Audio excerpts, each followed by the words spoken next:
I tried. You tried too hard. This is serious.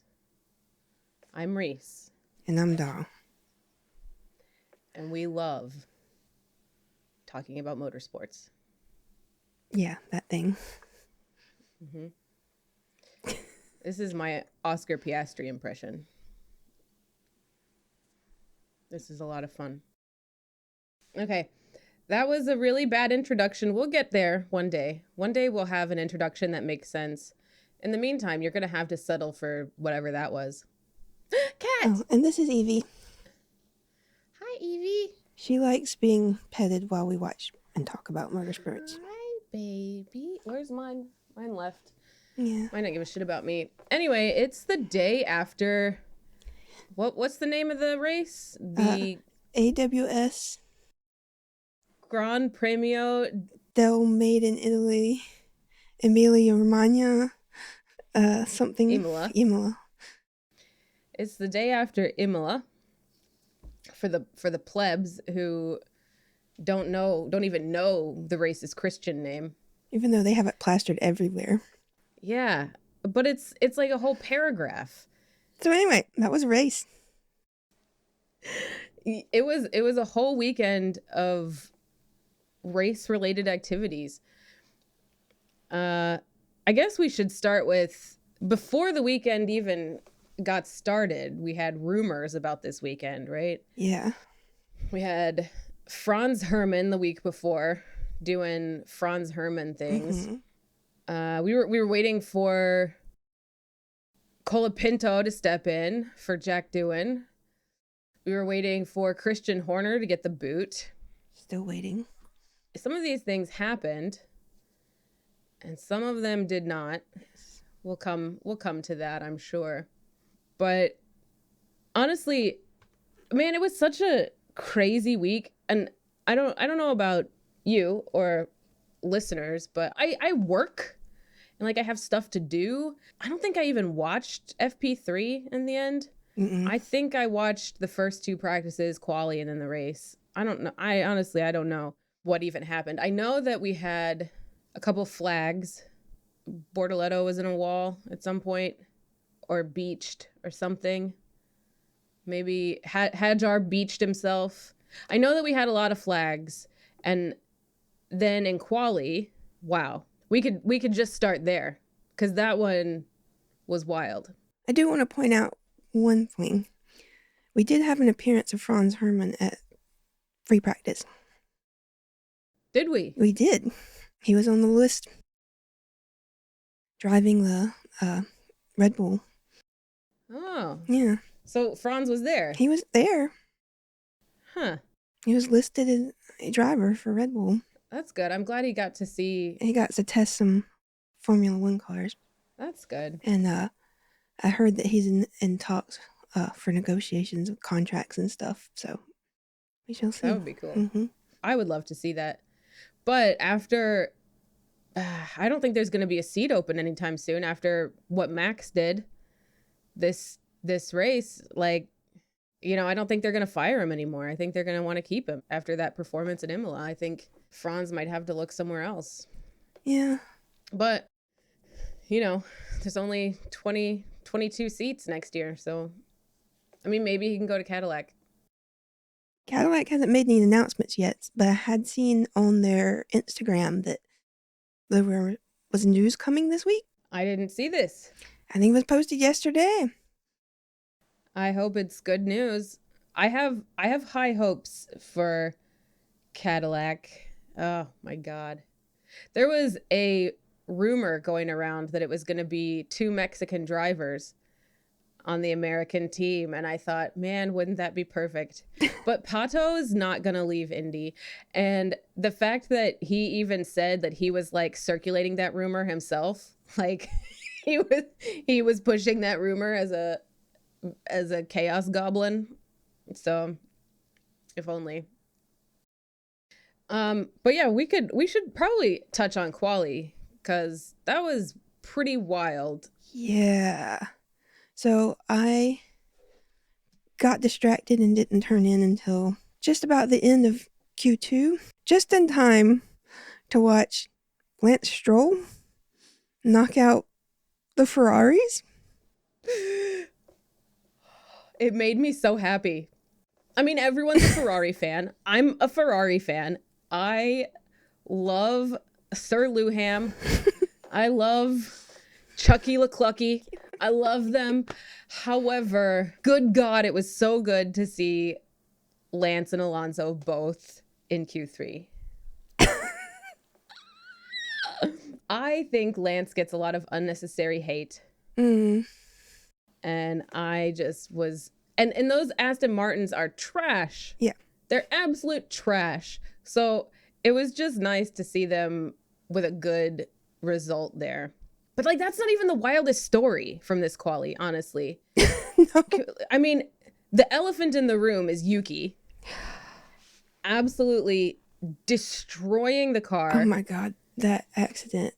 Not even a minute into Q1. It was like less than a minute. He rolled that thing up against the wall. He flipped it multiple times, landed on his... I think he landed right side up, but he hit pretty hard upside down. And it's very scary looking. Yeah, and they just cut to the aftermath, and we were like, oh, crap, Yuki's in the wall. And then they showed the replay, and we're like, holy crap. Yeah. Thank goodness for the halo doing its job. That man walked away from that. Absolutely incredible. And it's not just the halo. There's so many other protections, like probably more so than the halo for other types of crashes, but certainly for this one too, the Han system. Yeah. That has saved so many lives in the last 20 years, just because one of the most common causes of death for drivers is basal skull fracture, which is the little bone in the back of your head. Whenever your head is like whipped around and your body is held to the car by your harness, your head gets whipped around, it only has two options. Either your head's going to come off or that bone is going to break. And then it breaks, it can sever the carotid artery and you can bleed out in seconds. Ugh. And if it doesn't cause an immediate death, it's not very survivable. So like that Han system holds the head, it prevents it from going further than the body, and it puts all of the pressure down onto your chest where you can absorb the pressure in your pectoral muscles more than your neck. And like without that, like that would have been a fatal crash. Yeah, it's just so... I mean, there were actually a lot of huge wrecks across motorsports this week. Yeah. That like are in previous days just not survivable. Yeah. And man, thank goodness for science and technology, because it's... And sadly, like in a lot of ways, Dale Earnhardt has a lot to do with the acceptance of that technology, because prior to that, a lot of drivers refused to use them because they felt like it restricted their movements and it would make them less safe. And his death was like a catalyst. Drivers were like, maybe we should actually look into this. Yeah. Maybe we should wear a seatbelt. Huh. But then there's also like a lot of the old school drivers who would be like, it's not real racing. It's not as manly, you know. That was him. He would refuse. Just, well.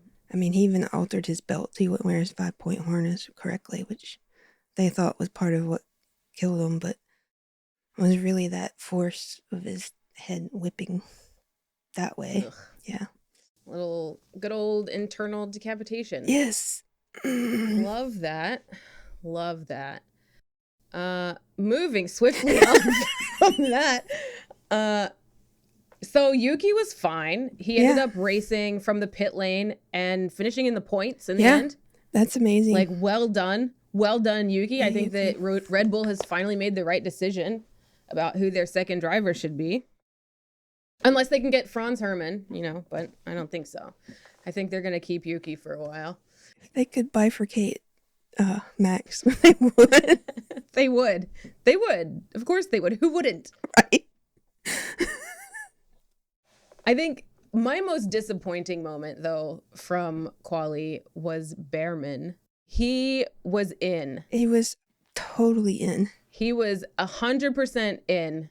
And when they sent Bortoletto out anyway, I was like, why aren't you sending Behrman out? Send Ollie out too. I guess it had already been decided and then they had asked for a review. Yeah. So it would have been wrong to send him out anyway, but he was robbed. Yeah, when you look at it from the aerial shot and you can see the light doesn't come on until well after he's crossed the line. Yeah. And you look at it from his POV as well. There's no way. I saw a video, I can't remember exactly what it was. Like the video they were using to review, it would have been one of the on-track videos. You could almost see like a red reflection, and they think that the stewards thought that was the red flag, but it was actually the lights on the gantry. It was the lights on the gantry that made it look like the light was on before he crossed. Yep. But this is also not the first time that a driver has been either overlooked or, if not outright punished, for a light system, not malfunction, but like not reacting fast enough. Yeah, not reacting fast enough, but like when you're like, how can you see it? And I know that they do this all the time and they probably can see it, but I look at it and I go, that's already behind me. I had half a millisecond to register, like, is this a flashing yellow? Is this a full yellow? Was that a white one? Was that a blue one? How do you get that information in that less than split second before it's behind you? You really don't. That's part of the problem with these instant replay. When you can stop and watch it over and over again and like slow it down to the absolute millisecond, you say, well, obviously it was there, but our brains don't work that fast. Our visual processing is way less acute than we think it is. Like our brains discount like 90% of the information we take in. I mean, these guys are elite. This is what they do. And like they're trained to have those quick reflexes, but I do wonder how fallible they still are. Some of it you just have to accept that it's going to happen, you know. Yeah. The luck of the racing gods, they call it. It is the luck of the racing gods, and you just have to accept it happens because we're humans and not stress out too much. I think sometimes in F1 they do a little too much rule lawyering and it stops being sporting and it just starts being how much can Christian Horner cite rules and cameras and seriously.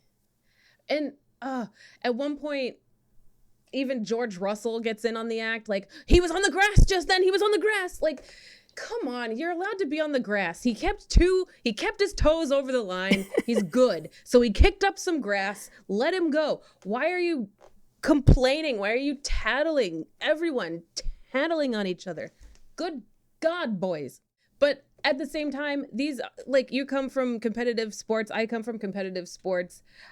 All these guys are highly competitive professionals, and we all know that if we've lived in that competitive world, we know that the luck of the racing gods does suck, but yeah, be upset about it. You take your penalty, you roll, you do the next thing. It's not that big a deal in the end. I mean, yeah, there's nothing you can do about it, and that's just a skill issue. That's not even a rules issue. That's just me not being very good sometimes. Colapinto crashed. Somebody on the F1 TV broadcast said something about if you're prone to having a bit of a crash in reference to Colapinto, and I was just like, he is kind of prone to having a bit of a crash. People were saying that you could see Jack in the paddock just kind of smiling, and I'm just like, on one hand, yes, on one hand, but also, man, I looked at Jack's Instagram stories today. If you haven't looked at those, they are tragic. He basically has had to post Instagram stories telling people to leave him alone. Oh my God. because somebody posted a picture, a fake picture, like a fake screenshot of his dad having posted a picture of Colapinto's crashed car and said something like, I don't know, something snarky about, of course, you know, something like that. Something basically saying we knew Colapinto was going to be crap. And he absolutely didn't post this, but it's going around virally, and to the point where Jack has now had to call people out on his Instagram, on his personal Instagram page, telling people to, like, stop harassing his entire family. Why is the internet? Why is the internet? Ugh. And again,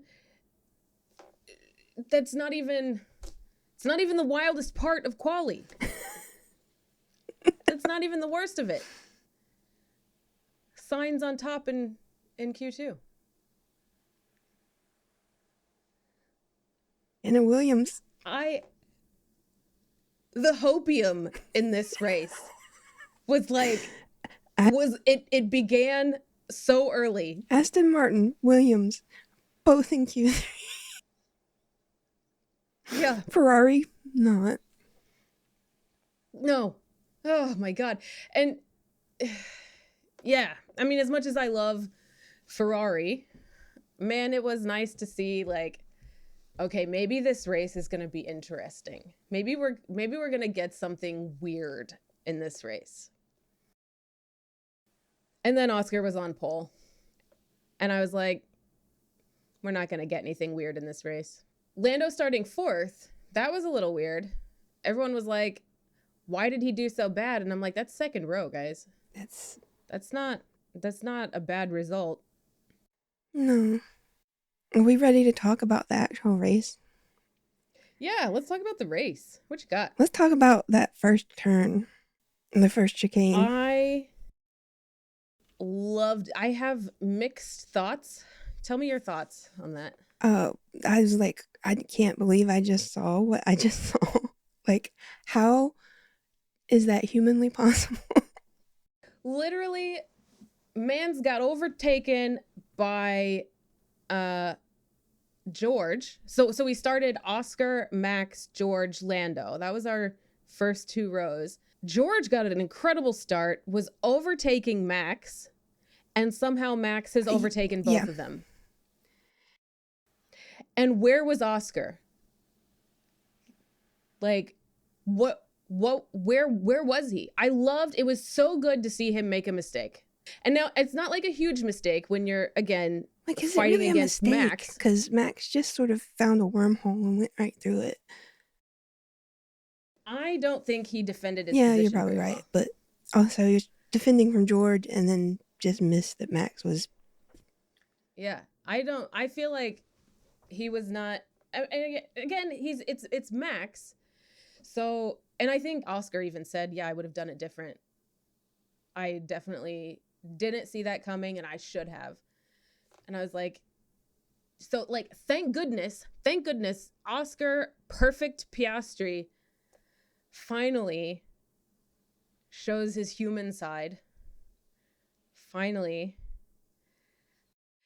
He's just like Max in a way, that he's calculated, he's honest in his person and in his racing. It was good to see him, you know, have a little bit of Max can still get you.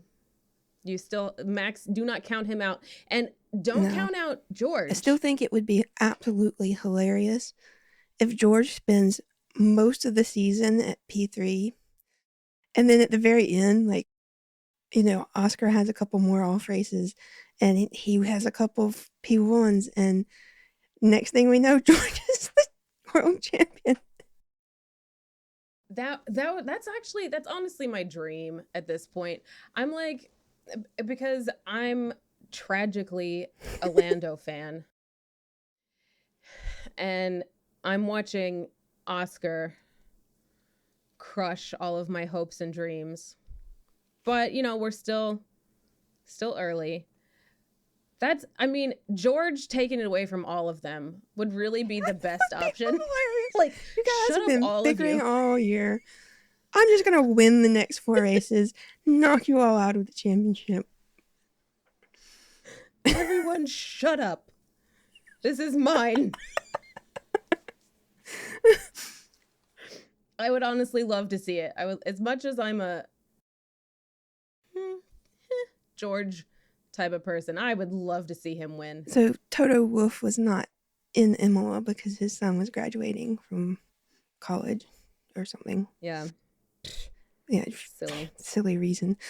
But they did a virtual meeting before the race, and I guess Toto was giving Kimi a pep talk about his home race, and George was like, "Do I get one?" And he goes, "No, you're the senior driver now. You're a big boy. You don't need one." Poor George. He's like, "You have to be the big brother now. I can't just hold your hand." Jesus. Speaking of Kimi, precious little man brought his entire school class to see this race. He gets knocked out in Q2, Q3, Q2. He I didn't think make he qualified like 15th, maybe. Yeah. Something like that. I don't remember the exact order. It weren't good. And then when the race actually gets going, he's gaining. He's going to be in the points. And the car dies. The car dies. DNF. But, you know, he gets out, waves to the crowd. I think this guy's a future superstar because that's his home race with his whole family and friends watching, and he is unbothered. I think he understands the racing gods and knows that there's other. Well, Netflix was there, so there was no way he was going to do it good in his home race. Yeah. He would either win the thing right out or DNF. Yeah. There's only 2 inspirational stories that you can tell.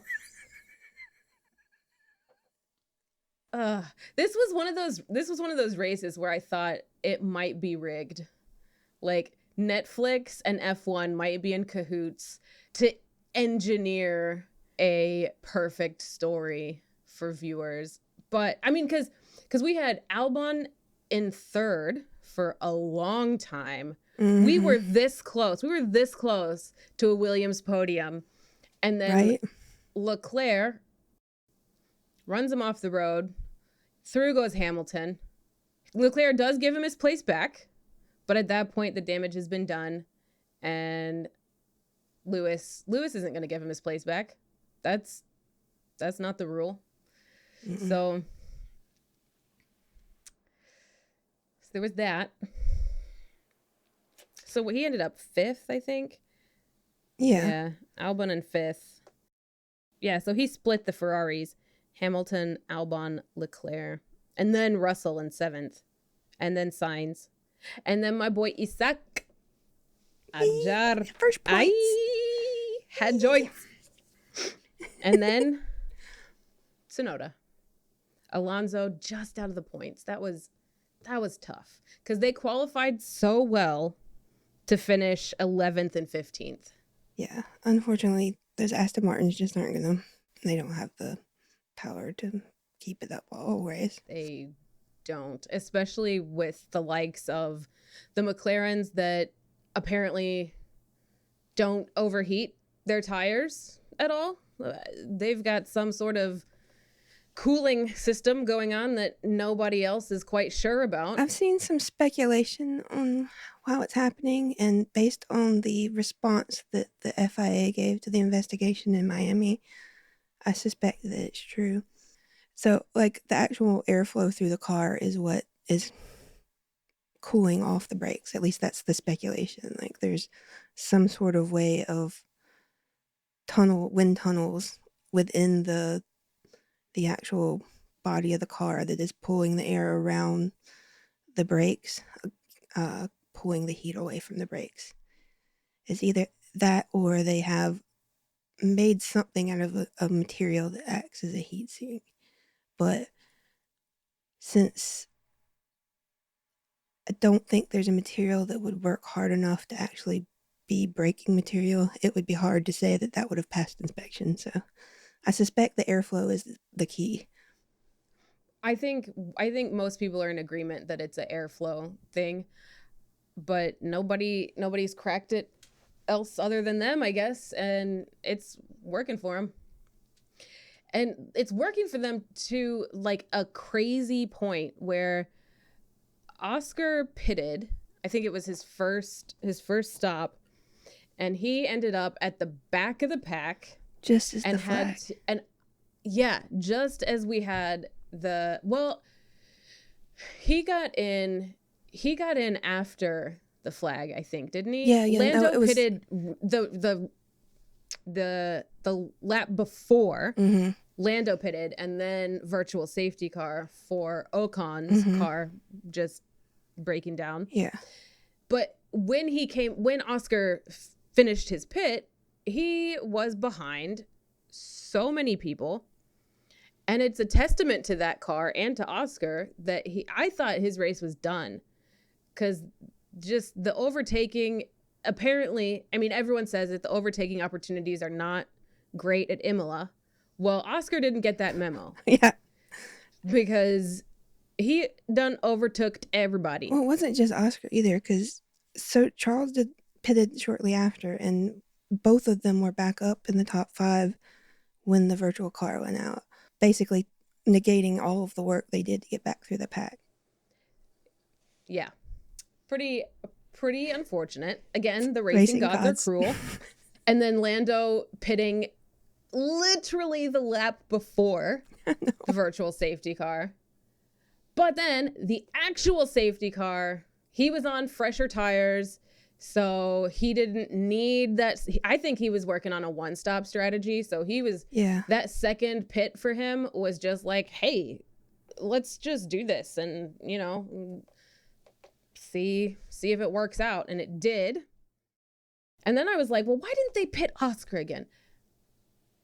They didn't have the tires to pit him. Mm-hmm. So when it came down to that last battle between McLarens, who's going to get second and third,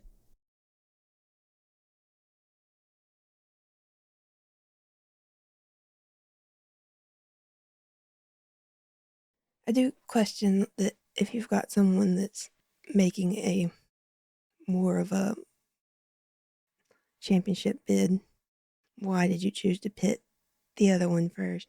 I think because McLaren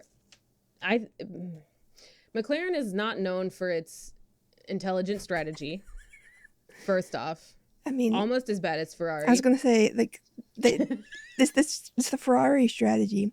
No, Charles, you don't get new tires. You just have to just old hards the whole race. Hey, Charles, have you ever seen the Flintstones? That's what you're about to be doing. Get going, Charles. Oh my God. Based on some of the stuff that Hamilton was saying on social media this weekend, I think that really was true. He's like, that's good. You just brake, you just stick your feet out. Who needs to brake? Grab the tire in the back to stop it. I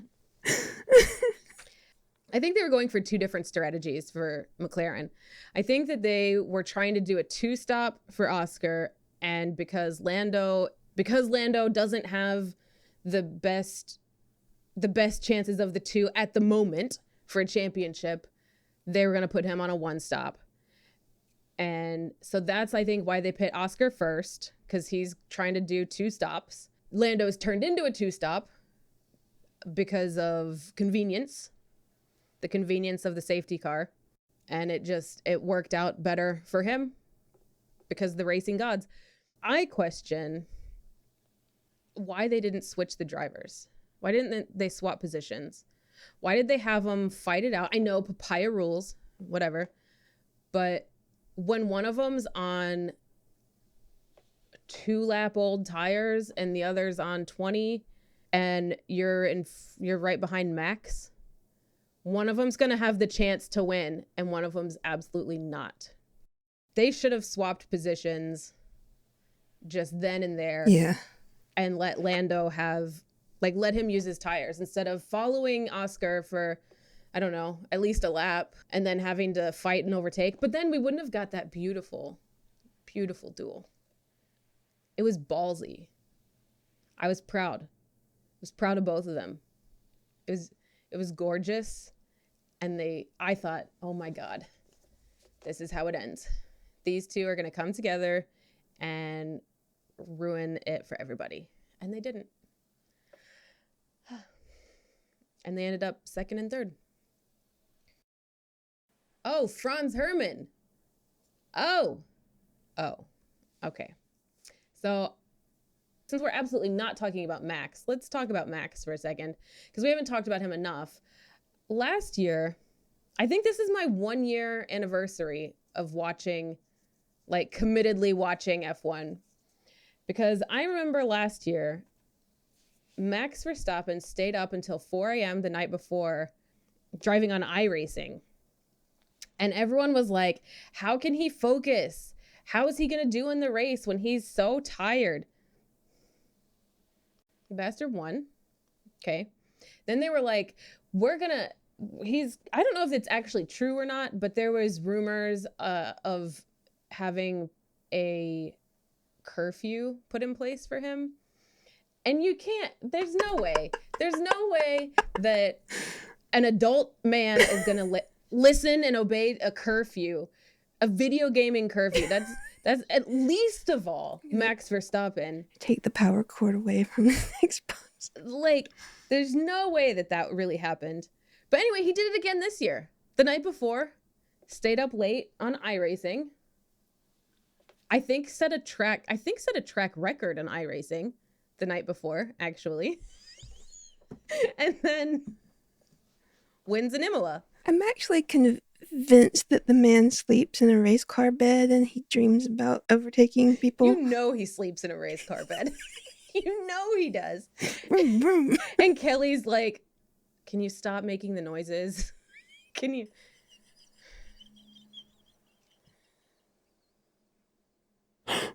stop shifting gears while we're getting busy, please? Oh no. Why did you go there? Know. No. You know he clutches. You know he does. He's been shifting to sixth.